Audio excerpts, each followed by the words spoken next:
우리가 흔히 요로결석이라는 것을 매체에서 접한 이미지는 대화를 못하고 윽액만 한다고.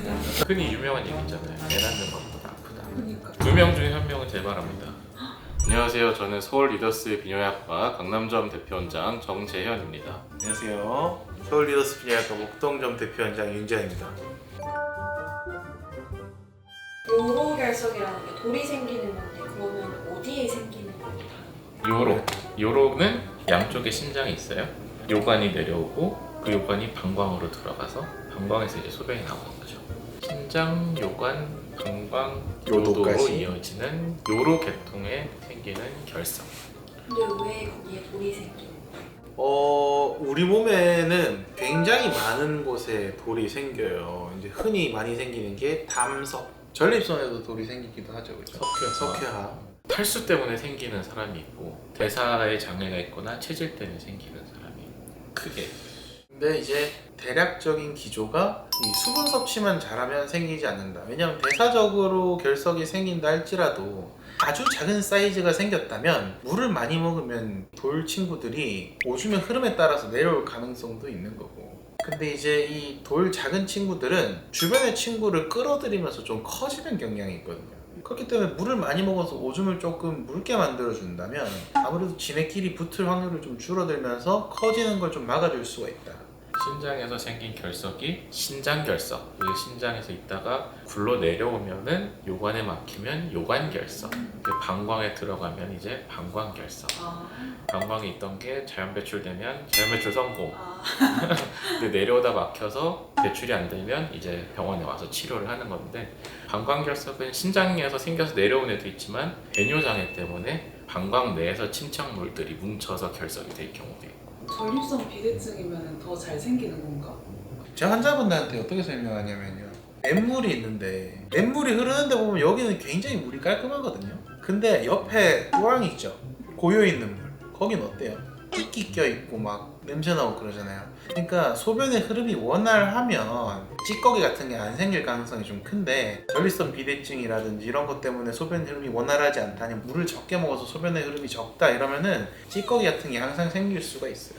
그러면 아픈 거죠? 요로결석이 생겼다고 무조건 아프지만은 않습니다. 예를 들어서 신장결석 아픈가요? 아플 수도 있고 안 아플 수도 있고. 정말 이래요. 우리가 흔히 요로결석이라는 것을 매체에서 접한 이미지는 대화를 못하고 윽액만 한다고 그런 게 있는데, 신장결석은 이렇게까지는 아니에요. 이제 대부분 통증이 없는 사람들도 많고. 저요. 신장결석 11년 차. 그대로 크기가 유지가 되면서 그냥 가지고 있으신 분들도 많고, 그냥 조금 불편한데요 정도로 느끼시는 분들도 많아요. 근데 이제 우리가 흔히 통증을 많이 느끼는 것은 요관결석이죠. 요관결석도 거의 대부분이 신장결석으로부터 출발을 해요. 근데 이 신장결석이 크기가 커지면서 굴러 떨어지는 경우가 생기는데, 이게 요관의 굵기보다 작으면 뿅 하고 튀어나오는데, 요관의 굵기랑 딱 비슷하거나 크면 딱 끼이게 돼요. 근데 이 콩팥이 하는 일이 소변을 만들어내는 일이잖아요. 근데 이제 소변을 막 만들어내서 나가야 되는데 턱 막고 있으니까 오줌이 못 내려가.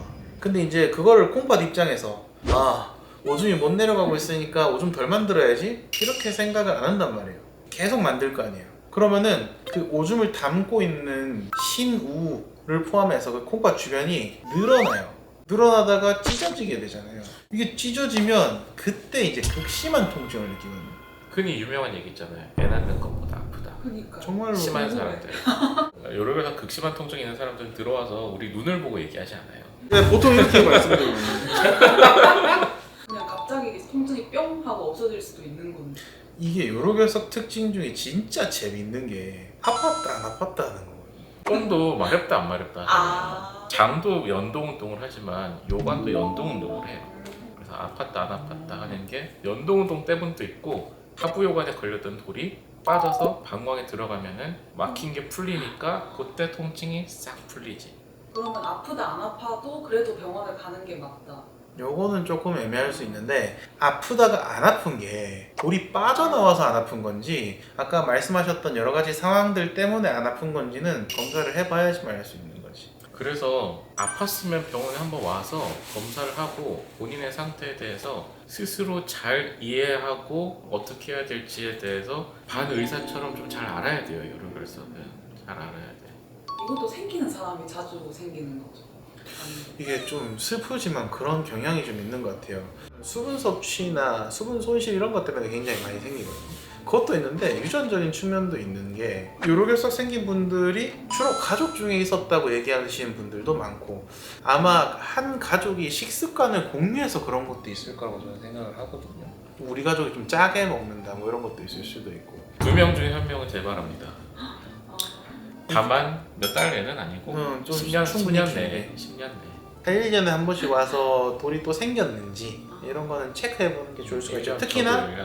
특히나 신장 결석이 발견됐던 분이라면 요거는 좀 추적 관찰을 꾸준하게 하는 게 좀 좋죠. 얘는 언제 빠져나올지 못하는 시한폭탄 같은 존재라고 얘기를 많이 하거든요.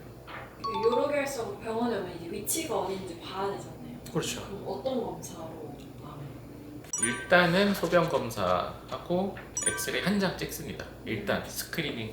그 다음에 이제 하는 게 CT나 경정맥 요로 조영술이라고 해서 조영제 엑스레이라고 보면 되겠죠, 그렇죠? 그래서 조영제 흐름이 이렇게 양쪽에서 내려가는데 돌이 있으면 여기는 슉 내려가고 여기는 계속 이대로 있을 거 아니에요. 그리고 혹시나 요관이 늘어나 있을 수도 있죠. 아까 얘기했던 것처럼 늘어나면 이렇게 돼 있는 경우가 보이거든요. 그런 걸 보고 돌이 여기 확실하게 있구나를 알 수가 있죠. 근데 요새는 이제 환자들이 CT 찍는 경우가 너무 많아서 가급적이면 안 찍으려고 경정맥 요로조영술 IVP를 하거나 CT가 필요하면 일단은 초음파를 엄청 열심히 봅니다. 방사선에 노출되지 않게. 근데 검사의 끝판왕은 CT이기 때문에 결국 CT가 필요한 순간들이 있죠, 당연히. 몸을 낄 때 아픈가요? 갑자기 궁금해요. 쇠석술 할 때 네. 볼펜으로 찌르는 것보다 조금 덜 아프거나 조금 더 아플 수도 있다. 공포감을 가질 필요 없습니다. 칼슘이랑 상관이 있는 거예요? 칼슘에 대사랑 관련이 있고, 섭취하는 칼슘, 시금치를 많이 먹는다고 무조건 생기냐, 멸치를 많이 먹는다고 생기냐, 먹는 칼슘이랑은 또 크게 관련이 없다고 보시는 게 맞아요. 오히려 칼슘을 안 먹으면 몸에서 이 친구는 칼슘이 부족하다고 생각을 해서 칼슘을 뼈에 있는 걸 갑자기 뽑아내는 경우가 생겨서 그때 침착이 일어나는 경우도 있어요. 물은 얼마나 먹는 게 좋을까요? 적당히요. 약간 정해드리면 평균 체중 성인 남성, 성인 여성 기준으로 하루에 국물 빼고 물로 1리터 전후. 굉장히 추상적으로 정리하면 그 정도. 왜냐하면 내가 적당히란 말을 싫어해서. 근데 이제 결석이 있는 분들이라면 이거보다는 당연히 많이 드시는 게 더 좋을 것 같고, 치료 기간에는 뭐 3리터까지도 먹으라고 얘기합니다, 저는. 돌 생긴 사람이 맥주를 마시면 돌이 잘 빠진다고 들었다. 맞는 얘기인가요, 이거? 맥주 틀린 얘기는 또 아니죠. 그렇죠. 왜냐하면 돌이 딱 막혀 있는 상황에서는 맥주가 어쨌든 수분이고 아까 얘기했듯이 이뇨작용이 있으니까 일시적으로 오줌량을 빵 늘려주니까 이 결석을 해결하는 문제가 될 수 있거든요. 근데 일부 환자분들이 굉장히 오해를 하시고 매일매일 맥주를 많이 마시면 요로결석에 도움이 된다 라고 해서 오시는 분들이 있는데, 이거는 오히려 결석 생성이 더 많이 생길 수 있는 일이라서 제일 좋은 건 생수 많이 드시는 게 제일 좋아요, 사실.